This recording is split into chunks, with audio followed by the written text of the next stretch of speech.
नमस्कार दोस्तों, सोशियोलॉजी पाठशाला यूट्यूब चैनल पे आप सभी का स्वागत है। इस प्रैक्टिस सेट का हमारा पहला प्रश्न है, एक बंधक तथा बहुबंधक समूह का प्रयोग किसने किया है? एक बंधक तथा बहुबंधक समूह का प्रयोग किसने किया है? विकल्प में है बीरस्टीट, दुर्खिम, टानिज और सोरोकिन। तो अब बता दें कि इसमें सोरोकिन ने जो है समूह को एक बंधक तथा बहुबंधक समूहों में विभाजित किया है। अगर मैं इसकी बात करूं तो मैं समूह जब पढ़ा रहा था तो इसका विभाजन विस्तृत रूप से मैंने बताया हुआ है सामाजिक समूह चैप्टर में। अगर सोरोकिन की बात करें तो सोरोकिन जो है सांस्कृतिक निर्धारणवादी हैं। इन्होंने सांस्कृतिक व्यवस्था को 3 रूपों में बांटा है, चेतनात्मक, आदर्शात्मक और भावनात्मक। इनके इस सिद्धांत को, ये चक्री सिद्धांत था।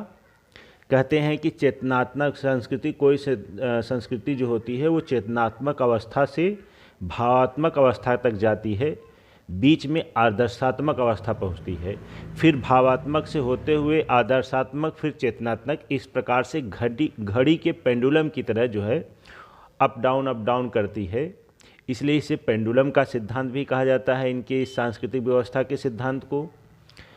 और यह कहते हैं कि चेतनात्मक और भावात्मक 2 अलग अलग सीमाएं हैं और इस सीमा के बाहर भी नहीं जाते, तो इसलिए इनके सिद्धांत को सीमाओं का सिद्धांत भी कहा जाता है। तो आप लोग ध्यान रखिएगा, सोरोकिन को जो है सांस्कृतिक निर्धारणवादी थे। इन्होंने सांस्कृतिक व्यवस्था को 3 भागों में बांटा, चेतनात्मक, आदर्शात्मक एवं भावनात्मक। इनके इस सिद्धांत को चक्री सिद्धांत, उसके बाद इसे पेंडुलम का सिद्धांत भी कहा जाता है या सीमाओं का सिद्धांत भी कहा जाता है। सोरोकिन ने एक बहुत महत्वपूर्ण पुस्तक लिखी थी, the social and cultural dynamics. इसी पुस्तक में उन्होंने समूह को एकल बंधक और बहुबंधक में विभाजित किया है। उनकी और पुस्तकों की बात करें तो एक बहुत महत्वपूर्ण पुस्तक है क्राइम एंड पनिशमेंट। उसके बाद एक और पुस्तक है man and society in calamity book है इनकी। अगली बुक है सोशियोलॉजिकल थियरी ऑफ टुडे। तो इस प्रकार से सोरोकिन से बहुत से प्रश्न बनते हैं, तो आप लोगों से पूछा जाए तो आप लोग इसको कर लीजिएगा। अगला प्रश्न है, सहयोग की सर्वप्रथम व्यवस्थित व्याख्या करने वाले व्यक्ति कौन है? सहयोग की बात सबसे पहली बार कौन किया था? विकल्प में है क्राप्टोकिन, बीको, हाबहाउस, बोगार्डस। तो आप लोगों को बता दें कि सहयोग की अगर पहली बात करेंगे तो सबसे पहली बात जो है सहयोग की बात बोगार्डस करते हैं। बोगार्डस जो है समाजशास्त्र में बहुत महत्वपूर्ण विद्वान हैं। इन्होंने कई सिद्धांत दिए हैं। यह अमेरिकी विद्वान थे। इन्होंने सबसे महत्वपूर्ण इनका एक सिद्धांत आता है जो सोशल रिसर्च में बार बार पूछा जाता है, सामाजिक दूरी का पैमाना। इन्होंने व्यक्तियों के बीच में सामाजिक दूरी को नापने के लिए एक पैमाना दिया था जिसे सामाजिक दूरी का पैमाना कहा जाता है। तो यह बहुत महत्वपूर्ण प्रश्न है, यह भी बोगार्डस से पूछा जाता है। इनकी पुस्तकों की बात करें तो इनकी पुस्तक है इंट्रोडक्शन टू सोशियोलॉजी, और रिसर्च में बात करें तो इन्होंने द न्यू सोशल रिसर्च इनकी बुक है। तो यह भी बार बार पूछा जाता है। और इन्होंने जीवानी बीको को समाजशास्त्र का जनक माना है। तो यह भी एक कभी कभी पूछा जाता है किसने जीवानी बीको को समाजशास्त्र का जनक माना है, तो बोगार्डस ने ही क्या है जीवानी बीको को समाजशास्त्र का जनक मानते हैं। तो यह भी प्रश्न पूछा जाता है, तो आप लोग इसको भी कर जाइएगा। अगला प्रश्न है, किसने मानवता, विज्ञान, संश्लेषण और विश्वास, ये 4 काम्टे के सामाजिक विचारों के सार हैं, किसने कहा था ये कि काम्ट के सामाजिक विचारों में ये 4 चीज़ें देखने को मिलती हैं, मानवता, विज्ञान, संश्लेषण और विश्वास। विकल्प में है बार्न, मार्विन, बोगार्ड्स और वाइन। तो इसमें मार्विन सही हो जाएंगी। यह जो है काम्ट के संदर्भ में मार्विन ने जो है इस विचार को दिया था कि काम्ट के विचारों में मानवता, विज्ञान, संश्लेषण और विश्वास का सम्मिश्रण है, ऐसा जो है मार्विन ने कहा था। अगला है विकल्प है, प्रश्न है मेरा कि निर्धनता की संस्कृति की अवधारणा किसने दी थी? निर्धनता की संस्कृति की अवधारणा किसने दी है? तो बहुत महत्वपूर्ण अवधारणा है यह जो है विकल्प में है रॉबर्ट एच लावी, ऑस्कर लेविस, जॉन रेक्स और लिंच। तो निर्धनता की संस्कृति की अवधारणा जो है ऑस्कर लेविस देते हैं, इस प्रकार से बी ऑप्शन सही हो जाएगा। अब ऑस्कर लेविस के बारे में बताने से पहले ये जान लीजिए कि निर्धनता की संस्कृति क्या होती है। ऑस्कर लेविस ये कहते हैं कि निर्धनता जो है एक पीढ़ी से दूसरे पीढ़ी में हस्तांतरित होती है। जैसे एक निर्धन व्यक्ति है तो उसकी आने वाली पीढ़ियों में भी निर्धनता एक पीढ़ी से दूसरी पीढ़ी में जाती है। तो इस प्रकार से इसी एक पीढ़ी से दूसरी पीढ़ी तक गतिशील होने वाली संस्कृति को ही इन्होंने निर्धनता की संस्कृति का अवधारणा दिया था। अगर ऑस्कर लेविस की बात करें तो इन्होंने पुस्तकें लिखी हुई हैं, 5 फैमिलीज पुस्तक इनकी है, और इन्होंने टेपोजलान गांव का भी अध्ययन किया है। जो इनसे पहले जो है रेडफील्ड ने टेपोजलान का गांव का अध्ययन किया था। रेडफील्ड ने अध्ययन में जो कुछ छूटा हुआ था उसका अध्ययन जो है ऑस्कर लेविस ने किया है। और बात करें तो इनकी पुस्तकें पूछी जाती हैं, जैसे village of in northern India. तो इस प्रकार से ऑस्कर लेविस से यह क्वेश्चन भी बनते हैं, तो इसको भी आप लोग ध्यान रखिएगा। अगला प्रश्न है, किसने कहा कि विवाह नियमित यौन संबंधों से कुछ अधिक है? किसने कहा कि विवाह नियमित यौन संबंधों से अधिक है? विकल्प हैं वेस्टरमार्क, ब्रीफाल्ट, समनर, मनु। तो इसमें हमारे ए विकल्प सही हो जाता है। ऐसे विचार जो है वेस्टरमार्क ने व्यक्त किया है कि विवाह नियमित यौन संबंधों से कुछ अधिक है, तो ए ऑप्शन सही हो जाता है। वेस्टरमार्क के बारे में बता दें कि इन्होंने बहुत महत्वपूर्ण पुस्तक लिखी हुई है विवाह के संदर्भ में, the history of human marriage इनकी बहुत महत्वपूर्ण पुस्तक है। और इन्होंने एक विवाह को ही आदि स्वरूप माना था कि इन्होंने कहा कि एक विवाह प्राचीन समय से चला आ रहा है, वर्तमान तक रहा है। तो इस प्रकार से एक विवाह के सिद्धांत का प्रतिपादन अगर किसी की बात करेंगे तो वेस्टरमार्क ने माना है। और इन्होंने ही बताया था कि विवाह परिवार में निहित है, न कि परिवार विवाह में निहित है। तो यह भी कोटेशन पूछा जाता है। अगर हम ब्रीफाल्ट की बात करें तो इन्होंने पुस्तक लिखा हुआ है द मदर्स, और समनर ने बहुत महत्वपूर्ण पुस्तक है जिसे समाजशास्त्र की बाइबल भी कहा जाता है। 1906 में उन्होंने फोकवेज लिखा था और इसी पुस्तक में उन्होंने संस्था के विकास की बात की थी। अगर मनु की बात करें तो उन्होंने मनु स्मृति की रचना की थी जो सामाजिक व्यवस्था की बात करते हैं। तो इस प्रकार से 5वें प्रश्न में हमारा ए विकल्प सही हो जाएगा।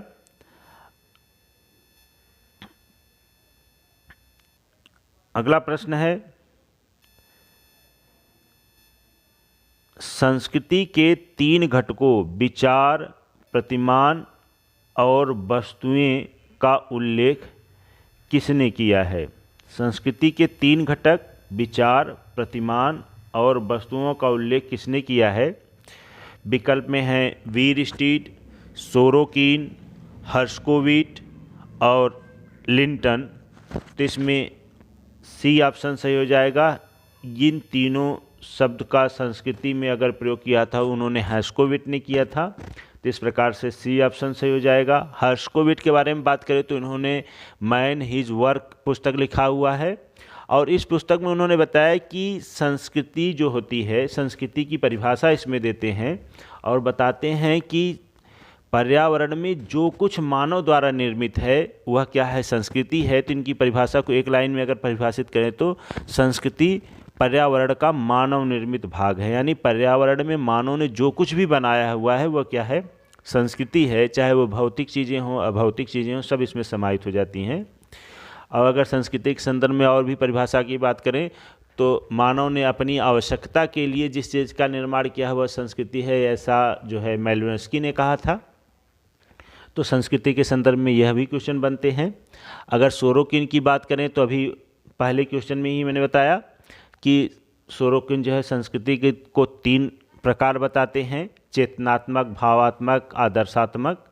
तो सोरोकिन से यह भी क्वेश्चन बनता है और इनकी पुस्तक को भी मैंने चर्चा किया कि सोशल, कल्चरल एंड डायनेमिक्स इनकी पुस्तक है। इसी पुस्तक में इन्होंने इसके बारे में चर्चा किया हुआ है।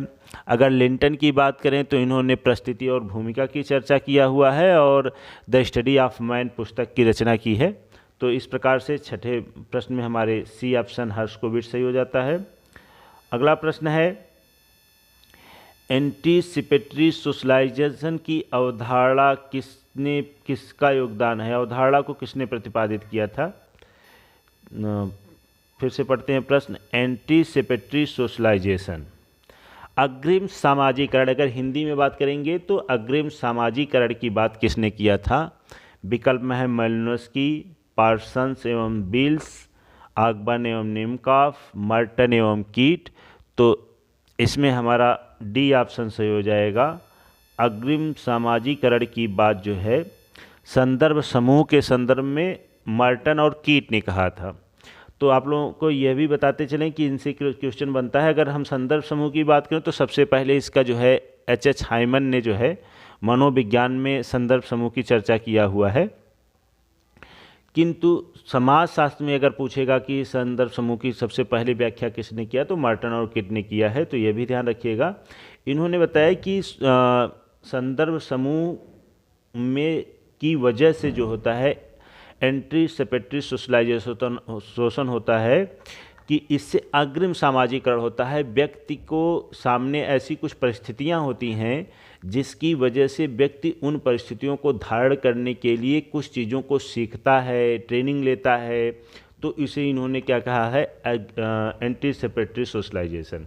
इसका एक उदाहरण इन्होंने प्रस्तुत किया था। जैसे हिंदू समाज में देखा जाए तो शादी विवाह से पहले जब लड़कियां अपने मायके में होती हैं, शादी विवाह जब तय हो जाता है शादी, तो ससुराल में कैसे व्यवहार करना है, कैसे रहन सहन कैसा होना चाहिए और पहनावा कैसे होना, इसको सब सीखता है। तो उसे इन्होंने एंटीसिपेटरी सोशलाइजेशन कहा है। जैसे कोई भी सैनिक जो होता है सेना में भर्ती होने के बाद सबसे पहले उन्हें बॉर्डर पर नहीं भेजा जाता, पहले किया जाता है उनको ट्रेनिंग दिया जाता है। सेना में भर्ती हो जाने के बाद ट्रेनिंग जो दिया जाता है इसे कहते हैं एंटीसिपेटरी सोशलाइजेशन। इसकी बात जो है मर्टन करते हैं। यह जो होता है आने वाली परिस्थितियों को ध्यान में रख करके नियमों को सीखना, ही क्या कहा जाता है? Anticipatory socialization. तो इस प्रकार से डी ऑप्शन सही हो जाता है। अगला प्रश्न है, किसने कहा कि यह संस्कृति की ही प्रकृति है कि इसमें परिवर्तन होता है? किसने कहा कि यह संस्कृति की प्रकृति है कि इसमें परिवर्तन होता है? संस्कृति की प्रकृति होती है कि इसमें परिवर्तन होता है। विकल्प में है मेलिनोव्स्की, मैकएवन पेज, डासन, आगबन एवं निमकॉफ।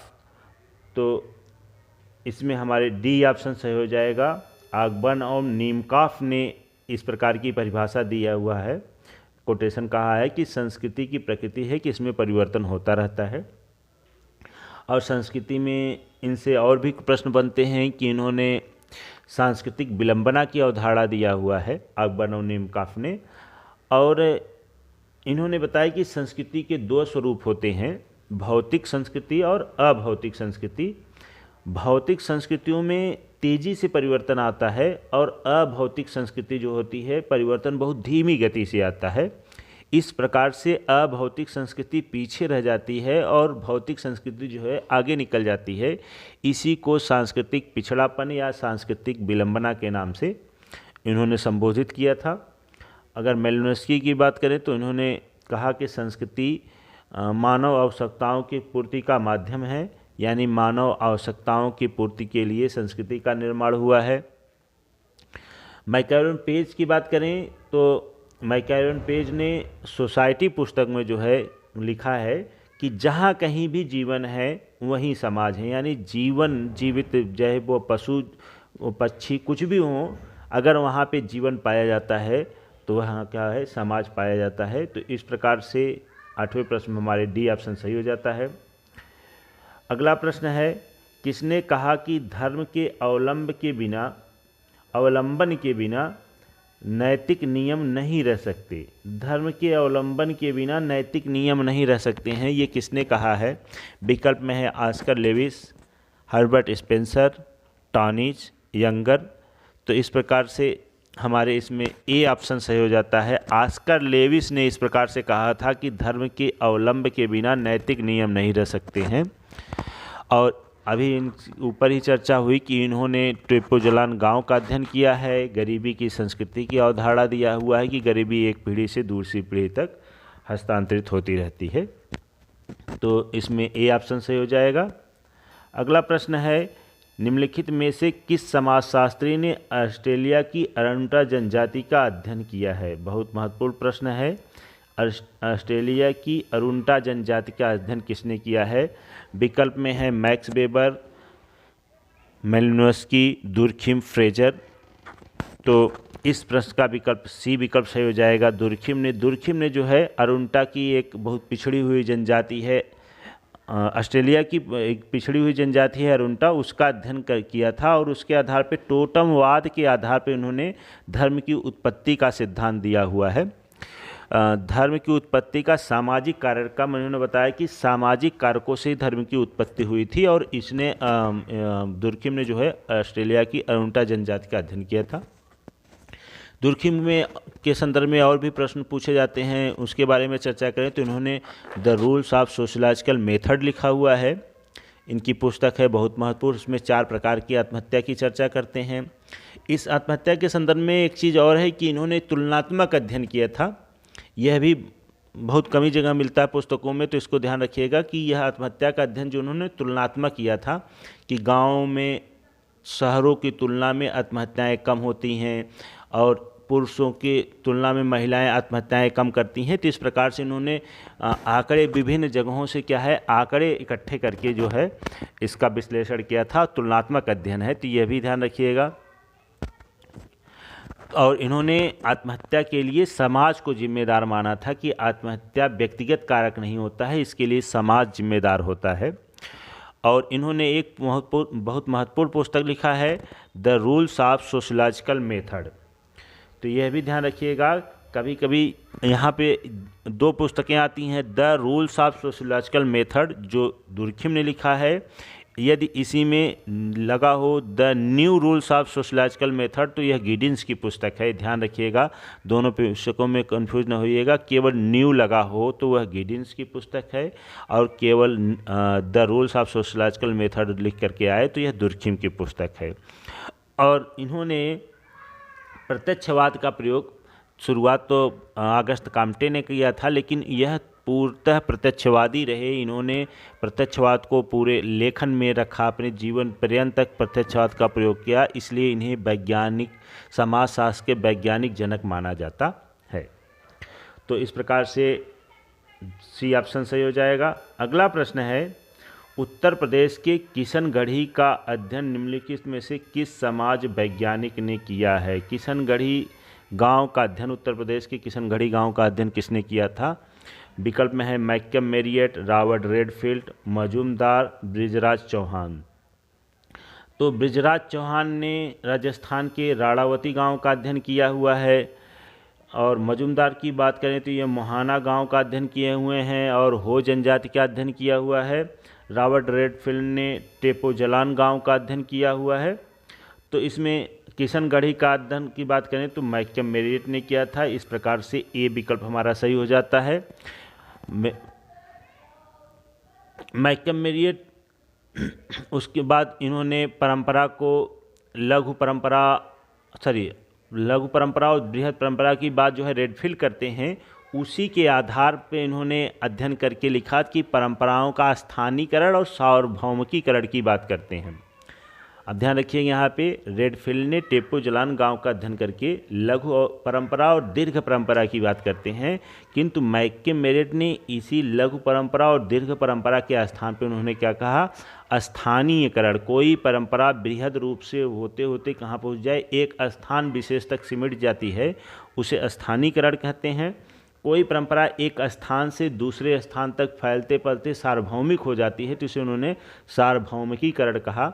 एक उदाहरण के रूप में आप लोगों को पता चले, जैसे बिहार में जो है छठ पूजा होती थी पहले और देश के अन्य भागों में नहीं होती थी, किंतु अब यह क्या है, धीरे धीरे फैलते फैलते पूरे देश में फैल गया, तो इसे उन्होंने सार्वभौमिकीकरण कहा। इसी प्रकार से कोई भी परंपरा जो बहुत बृहद स्तर पर रही हो और धीरे धीरे एक स्थान विशेष तक सिमट जाए तो इसे स्थानीयकरण कहते हैं। मजुमदार के बारे में बता दिया हमने कि इन्होंने मोहाना गांव, दुद्धी गांव का अध्ययन किया है और हो जनजाति का अध्ययन करके उन्होंने बोंगावाद एक संस्कृति की अवधारणा को दिया है। तो इस प्रकार से हमारे ए ऑप्शन इसमें सही हो जाता है। अगला प्रश्न है, हिंदू किनशिप नामक पुस्तक किसने लिखा है? हिंदू किनशिप विकल्प में है Iravati Karve, Radcliffe Brown, K M. Kapadia, Malinowski. तो यह पुस्तक जो है, हिंदू किनशिप पुस्तक जो है, यह के.एम. कपाडिया की है। बहुत लोग कंफ्यूज हो जाते हैं कि यह इरावती कर्वे की पुस्तक नहीं है।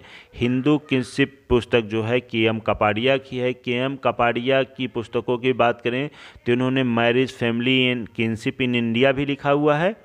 तो यह दो प्रकार की दो पुस्तकें इनकी बहुत महत्वपूर्ण है। इससे हिंदू किनशिप और marriage, family in kinship in India, दोनों पुस्तकें के.एम. कपाडिया की हैं।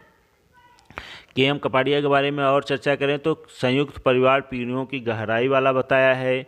उन्होंने कहा कि हिंदू विवाह धार्मिक प्रकृति का है और संयुक्त परिवार जो है संकट में है। यह भी प्रश्न पूछा जाता है, किसने कहा कि संयुक्त परिवार संकट में है? तो यह कोटेशन जो है के.एम. कपाडिया का है। हिंदू विवाह एक धार्मिक संस्कार है, यह भी पीजीटी की परीक्षाओं में तो कई बार पूछा हुआ है कि हिंदू विवाह एक धार्मिक संस्कार है, किसने कहा है? तो यह के.एम. कपाडिया का विचार है। अगला प्रश्न है, किसने परिभाषित किया कि अनुसंधान अभिकल्प एक शोध का तार्किक और व्यवस्थित नियोजन एवं निर्देशन है? यह कथन किसका है, किसकी परिभाषा है शोध के संदर्भ में कि अनुसंधान अभिकल्प एक शोध का तार्किक और व्यवस्थित नियोजन एवं निर्देशन है? विकल्प में है लुंडवर्ग, गुड़ एवं हाट, पी.बी. यंग, जहोदा एवं अन्य। तो आप लोगों को बता दें कि यह जो है कोटेशन पी.बी. यंग का है। इस प्रकार से सी ऑप्शन क्या हो जाएगा, राइट आंसर हो जाएगा। अगला प्रश्न है, समाजशास्त्र पद का गठन किसने किया था? समाजशास्त्र शब्द सबसे पहले किसने किया था? तो सेंट साइमन, कारसेंडर्स, कांडरसेट, इमाइल दुर्खिम, इसमें से कोई नहीं। तो समाजशास्त्र शब्द का सर्वप्रथम प्रयोग जो है अगस्त काम्टे ने किया था। तो इस प्रकार से इसमें हमारा डी विकल्प सही हो जाएगा, इसमें से कोई नहीं। अगस्त काम्टे ने समाजशास्त्र का सर्वप्रथम प्रयोग किया था और समाजशास्त्र शब्द का सर्वप्रथम प्रयोग जो है 1838 ईस्वी में किया गया था। 1838 की ईस्वी से पहले इसे जो है सोशल फिजिक्स के नाम से अगस्त काम्टे ने क्या है इसका नामकरण किया था। किंतु एक विद्वान हुए, क्वेटलेट नाम के एक विद्वान हुए, जिन्होंने सोशल फिजिक्स नाम से पुस्तक लिखा। तो अगस्त काम्टे को यह लगा कि यह विषय मेरे नाम से न जान करके क्वेटलेट के नाम से जाना जाएगा। तो उन्होंने इसका नाम जो है 1838 ईस्वी में चेंज करके सोशियोलॉजी किया, जिसे हिंदी में समाजशास्त्र कहा जाता है। तो सोशियोलॉजी जो है दो शब्दों के मेल से बना हुआ है।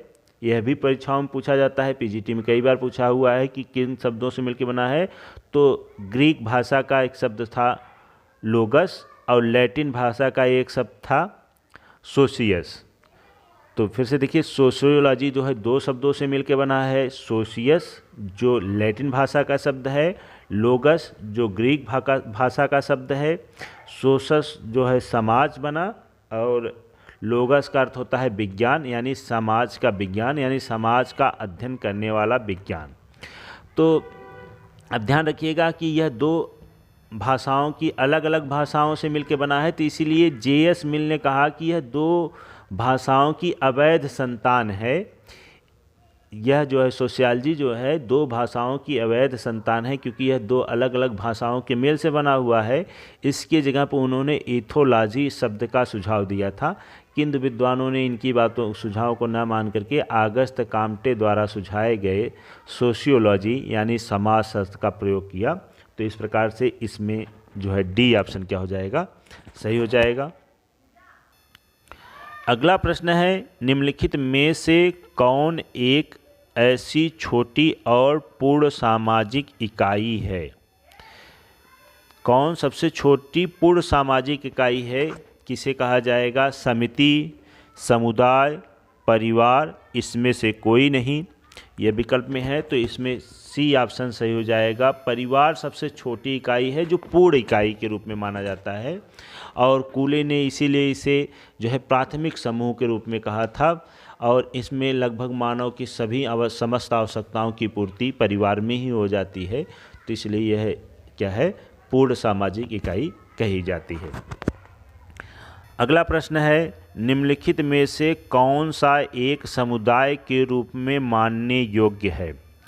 ध्यान रखिए, निम्नलिखित पूछा हुआ है कि निम्नलिखित में कौन समुदाय के रूप में मानने योग्य है।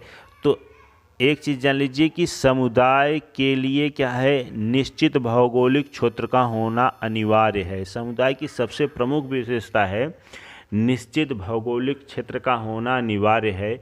जैसे इसमें देखिए भीड़ में कोई निश्चित भौगोलिक क्षेत्र नहीं होता है। श्रमिक संगठन के लिए भी कोई भौगोलिक सीमा नहीं होती है, और सहपाठी के लिए भी कोई भौगोलिक सीमा निश्चित नहीं होती है। इसलिए इसमें डी ऑप्शन क्या हो जाएगा, सही हो जाएगा। समुदाय के बारे में और बताते चलें कि समुदाय की निश्चित भौगोलिक क्षेत्र यह बहुत महत्वपूर्ण विशेषता है। साथ में क्या होता है, व्यक्तियों का समूह होता है, समुदाय का एक निश्चित नाम होता है, विशिष्ट संस्कृति होती है। उसके बाद सबसे महत्वपूर्ण हम की भावना, और इसे कहते एक हम की भावना में एक आता है सामुदायिक भावना, जैसे उत्तरदायित्व निर्वाह की भावना, ये सब इसमें आते हैं। तो यह समुदाय की विशेषताएं हैं। तो इससे भी क्वेश्चन पूछे जाते हैं, कभी कभी पूछ देगा कि समुदाय की कौन सी विशेषताएं नहीं है, 3 दे देगा और 1 दे देगा समुदाय की विशेषता नहीं, तो ध्यान रखिएगा। तो समुदाय की क्या क्या विशेषताएं होती हैं? 2-3 विशेषताएं महत्वपूर्ण हैं जो बार बार परीक्षाओं में पूछा भी जाता है, तो आप लोग लिख लीजिएगा इसको। पहला है निश्चित भौगोलिक क्षेत्र, दूसरा है हम की भावना या सामुदायिक भावना, व्यक्तियों का समूह, एक नाम होता है, एक विशिष्ट संस्कृति होती है। तो यह समुदाय की विशेषताएं हैं। अगला प्रश्न है, निम्नलिखित में से किस एक मार्क्सवादी द्वारा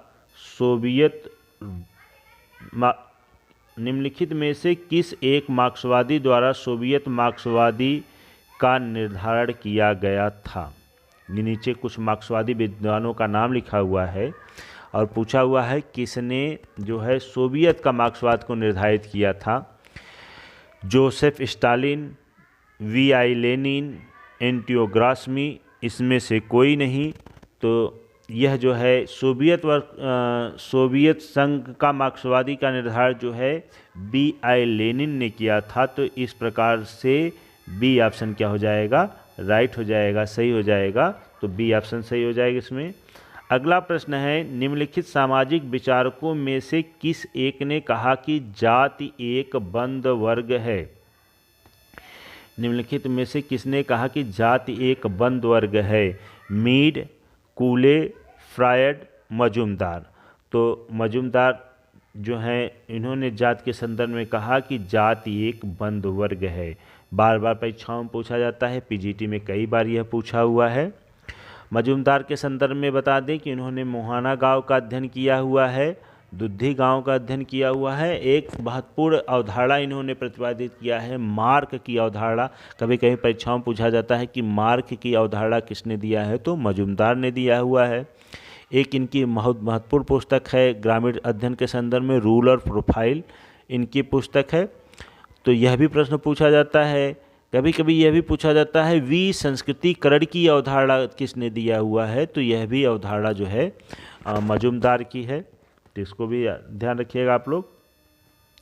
अगला प्रश्न है, किसने कहा कि समाजशास्त्री क्षेत्र में किन्हीं अन्य लेखकों की अपेक्षा हर्बर्ट स्पेंसर के सिद्धांत में अधिक विवाद उत्पन्न किया है। निम्नलिखित नीचे कुछ समाजशास्त्रियों का नाम लिखा हुआ है और उन्होंने बताया कि हर्बर्ट स्पेंसर के सिद्धांतों ने अधिक विवाद उत्पन्न किया हुआ है। किसने कहा? Bogardus, Sorokin, Bierstedt, Marvin. तो इसमें हमारा ए ऑप्शन सही हो जाएगा। ऐसा कथन जो है बोगार्डस महोदय ने कहा था कि स्पेंसर के सिद्धांतों ने अधिक विवाद उत्पन्न किया हुआ है, तो इसमें ए ऑप्शन सही हो जाएगा। अगला प्रश्न है, निम्नलिखित कथनों में से कौन है जो परीक्षणात्मक शोध प्ररचना से संबंधित नहीं है? परीक्षणात्मक शोध,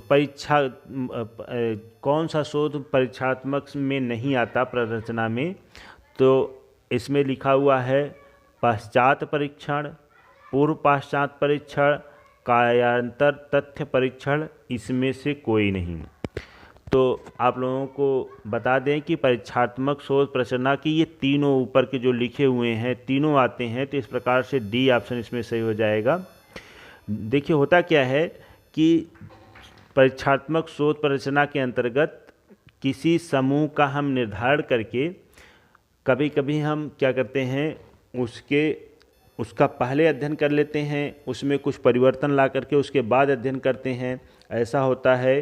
तो इसको कहते हैं पूर्व पश्चात परीक्षण। पहले अध्ययन कर लिए, उसमें कुछ चीज़ें परिवर्तित करके फिर अध्ययन करते हैं कि क्या इसकी वजह से ही परिवर्तन हुआ है, तो इसे पूर्व पश्चात परीक्षण कहते हैं।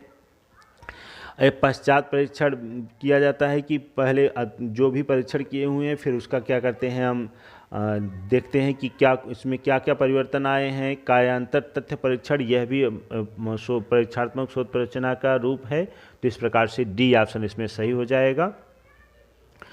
तो इस सेट के ये 20 प्रश्न पूर्ण हुए। दोस्तों, यदि हमारे वीडियो आपको अच्छे लगते हों तो लाइक करें, सब्सक्राइब करें, हमें सपोर्ट करें, हमें बहुत अच्छा लगेगा। कमेंट करें, यदि कहीं पे कुछ प्रश्न पूछना हो तो कमेंट करके आप पूछ सकते हैं। बहुत बहुत धन्यवाद। जय हिंद, जय भारत।